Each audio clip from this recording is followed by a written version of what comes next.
Raymond with the Real Estate Action Network once again. This is a opportunity to share with you guys a call with a seller who we just previewed their property. It's actually an out of state seller who has a property that's tenant occupied. She doesn't have much equity in the property, and we're going to discuss the possibility of buying her property with seller financing or subject to the existing mortgage. So you'll be privy to that conversation that we actually have. I hope you guys enjoy it. I'm doing very well, thank you.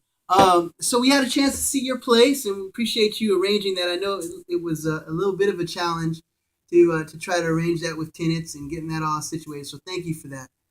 Oh, you're welcome. Absolutely. So you are now in North Carolina, is that right?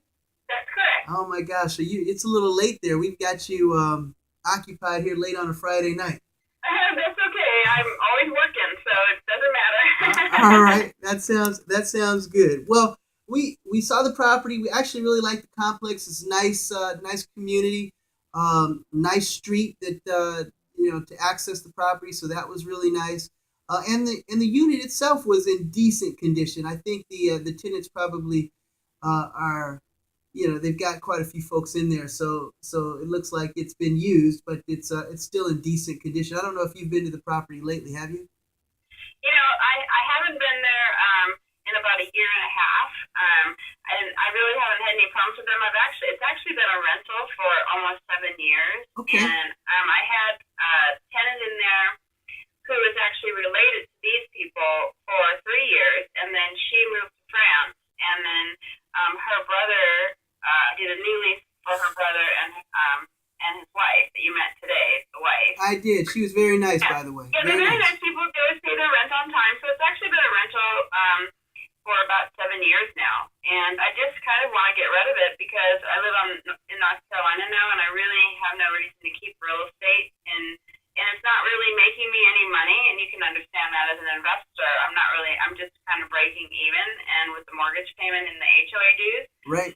But it's a great investment property. I've used it for a number of years now for depreciation, and I always get money back on my taxes.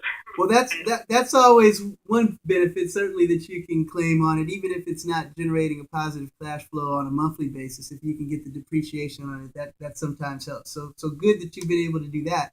Well, tell me this. I mean, we're interested, and I'm interested.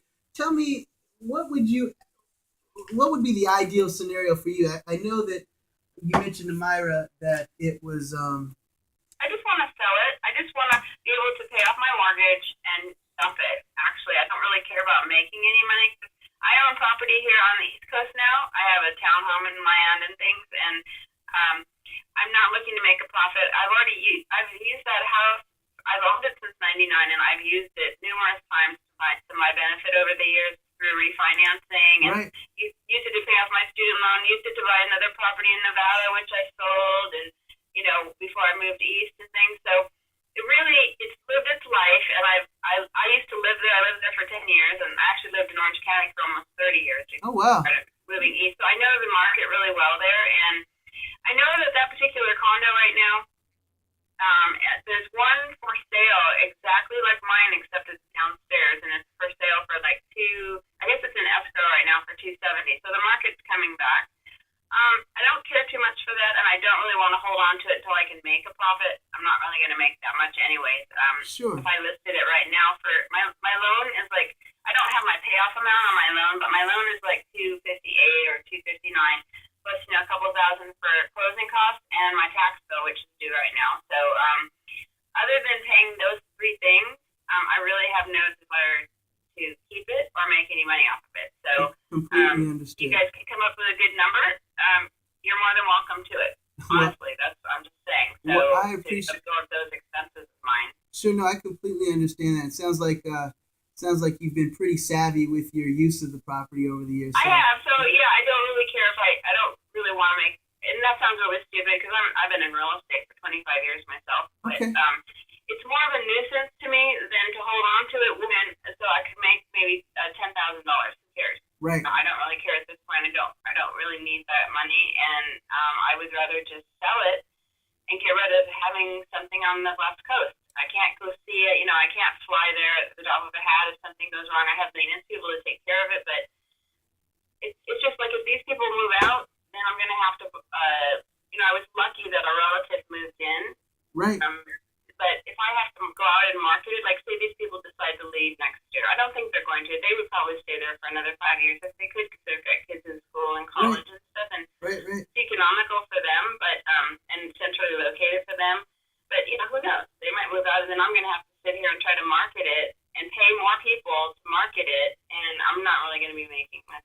Absolutely. Anyways, that's my story. No, I get it. We've lived a similar experience, so we know how that is, and it's obviously challenging when you have to reposition a property or clean up or try to market it to get new tenants. That obviously eats into your cash flow, and sometimes it creates a negative cash flow when you look at your end of year numbers on that. So I completely get that. Exactly. Yeah. Absolutely. So let me ask you this. You mentioned the mortgage at 258, 259. I noticed that was done in April. You got another refinance in April. Yeah, I redid it because they gave me the option of because I was actually taking more money out of my pocket to take care of that home, and Sure. so Nation Star, because Bank of America sold my loan to Nation Star, Okay. and then Nation Star offered me a reduced monthly payment to Okay.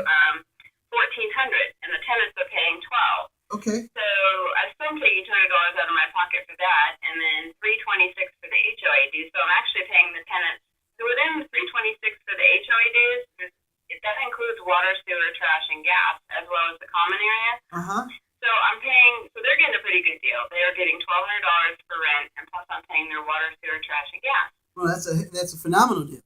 It's a phenomenal deal for Orange County, I think the market's like $1,400 for rent, and then Right. you could probably pass through some water, sewer, and trash and gas if you lease it to someone else. Right. Absolutely. So when it's all said and done, The Nation Star, I don't know what the payoff is, but I can call tomorrow and get the payoff amount, and then I really don't want to take any more money out of my pocket for closing costs. Luckily, I won't have to pay. If you guys buy it, I won't have to pay commission. So at least I think that's right. And so if we can absorb the closing costs and my tax bill, which is due right now, and pay off my loan, whatever that number comes to, that's what you can have it for. okay. Well, that's good to know. So in total right now, so I'm clear. Your current mortgage payment is $1,400 plus the 17 or plus the 326, which ends up being about $1,726 per month. Correct? Right. Got it. So, and then if they're renting it for $1,200, you're basically got a negative monthly cash flow of about $526. Yes. Gotcha. Yes. So I can see why there's a motivation to move it relatively quickly. Not to Yeah, mention, because I've been taking money out of my pocket for years now, and the only benefit I'm getting is depreciation. And I haven't been able to sell it because, well, I actually only tried to sell it over the last 2 years. right? But the market, it's just been hideous. It's been and tough. That condo actually, at the height of the market, or the fake market, that condo back in 2007, I should have sold it then, but hindsight. Hindsight's always 2020. It is always 2020. Yeah, and at one time it was like 400,000, and then like when this market crashed, it went down to like it was only worth like 150,000 or something, and then I couldn't even pay off my loan with that. But like I said, I've used the reason it has a loan on it because I've used it as leverage for other things. Completely understood. It sounds like it's worked to your benefit. So that's My benefit, fantastic. yeah. So I've been, I've had a pretty good life with it. So that's why I'm saying I don't really need to make any money, but I need to pay the loan off. It won't transfer without paying the loan off, and I don't want to take any more money out of it. Now that it's actually worth a little more than my loan, I figured now's the time to get rid of it because now I can pay that loan off. It'll increase my credit score, and it'll open up my credit for buying maybe something else. Now they won't sell me anything else because I've got that thing hanging on my back. So. Got it. No, I understand that. I mean, but you got it. But is your loan that you have on it currently? That's an owner-occupied loan, or is that an income property loan? Well, it's an income property loan. Okay. So they gave me a sweet deal for not, they gave me like that home affordable thing, but I can pay it off. There's no prepayment penalty. It's making home affordable, that HARP. They gave that to me on an income producing property, which I was surprised that they did that. Absolutely. So. No, No, absolutely. That's fantastic. Well, in that respect, some of those loans, especially HARP or FHA loans, are assumable. Do you happen to know if your loan's assumable? I don't know that. Do you want me to find out? That would be excellent because as I'm just running the numbers, I'm listening to you. I want to do a deal with you. I think we, especially given your scenario, but we'll run into the same issue that you're running into ultimately, which is a potential situation where there's negative cash flow. Obviously, if we kept the existing tenants in there, we'd certainly be facing that. And if we were able to get them to leave, then maybe we could recoup a little bit more. But just the cash flow. Otherwise, if we bought it outright, either with cash or we secured some sort of financing on it, when you combine the loan or the mortgage payment with the HOA, we're still not making a great yield on it. But if we could assume it, for example, and not necessarily have to have a whole lot of cash expenditure on the front end, then it would make a lot more sense for us from an investment standpoint. So I would love to see if you would be able to do that, because if that's the case, then we'd be happy to make the assumption fee. We could talk about the existing tenants and how we want to handle that, if anything, and that might be a great option for us. Well, why don't I call Nation Star tomorrow? Okay, well, are they? Yeah, sure. I'll ask them about if I had someone that wants to assume the loan, if they would do it. Awesome. And so that's option one. Now, option two, if you're open to it, is to do some sort of seller financing. And I don't know if you'd be open to that, but basically we would, we put some sort of money down to make it worth your while, and then essentially take over your existing mortgage payments. Now, if we did that in your instance, I'm listening to you, and so I want you to know that one of the things that you just voiced some concern about is having that mortgage removed from your credit report, so that you might be able to free up your debt to income ratio, so to speak. That's what I'm trying to do. Yeah. Right. So with that said, you might not want the mortgage still existing on your credit, but if we could justify, if there's an offset from whatever income that can be claimed versus the mortgage, then in some ways it's actually advantageous to keep it. If we were to do it that way, the way that we typically do those types of scenarios is we would put the property into a land trust. Are you familiar with a land trust?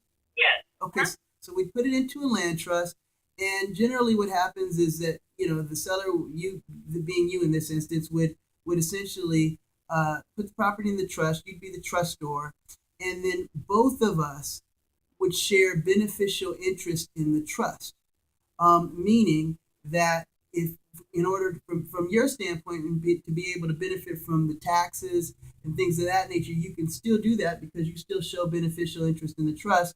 We would also have beneficial interest in the trust, and the trust itself, which would be the trust agreement, would outlay how we, the terms of our agreement, so to speak. So it's kind of a win-win for both parties. You'd be able to relieve yourself of the debt. And right now it's become a little bit of a burden with the negative cash flow. And we would ultimately take it over, reposition it to hopefully make some profit for us. And with that structure in mind, the way that we typically do it, especially for folks that are a little bit more savvy like yourself, what we like to do is to say, if there's any point in which we default, which we have yet to ever do, but if there's ever a point that we would default, then our interest in the trust would revert to one of a tenant, meaning that you would be essentially able to, if there was ever any strife or whatever the case might be, you'd be able to justify getting us out just like you would any other tenant, even though we had equitable interest in the property. So there's a couple of ways that we can structure that. I mean, that's another possibility. But if you're open to that, we could do something where, again, we put a little bit of money in your pocket, possibly put a little bit of money in the tenant's pocket so they can relocate, because it sounds like they're nice people, and I'd like to see them transitioned, with a little bit of ease, and from there, we can move forward, and it'd be advantageous for both parties.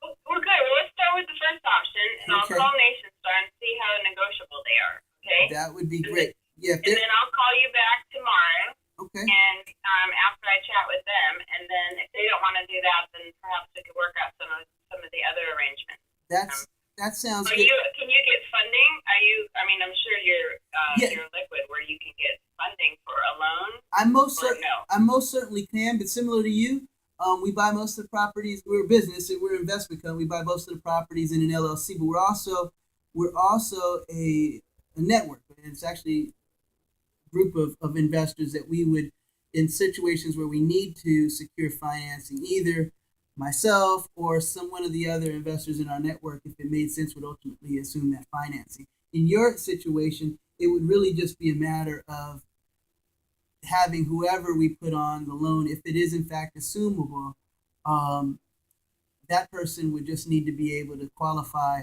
for whatever terms you currently have on your loan structure. So they would basically underwrite the individual, looking at credit and income and stuff like that. So, but they wouldn't do it with a company. They wouldn't allow a company necessarily to assume your loan. It would have to be an individual. But that's something that we probably could do.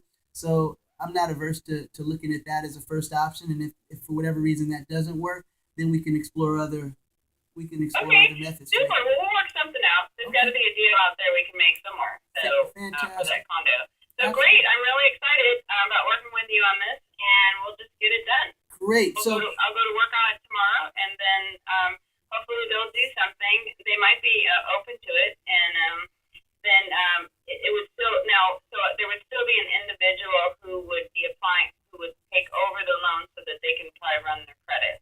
That's right. What I want to present it to them. Is that what I'm doing? Exactly. If it was that, you would just say, hey, listen, is it assumable? If they say yes, then that's how it would work. We get an individual on it and get them qualified, and they would take over, and then we would obviously work something out directly with them. More than likely, it'd be somebody within our group.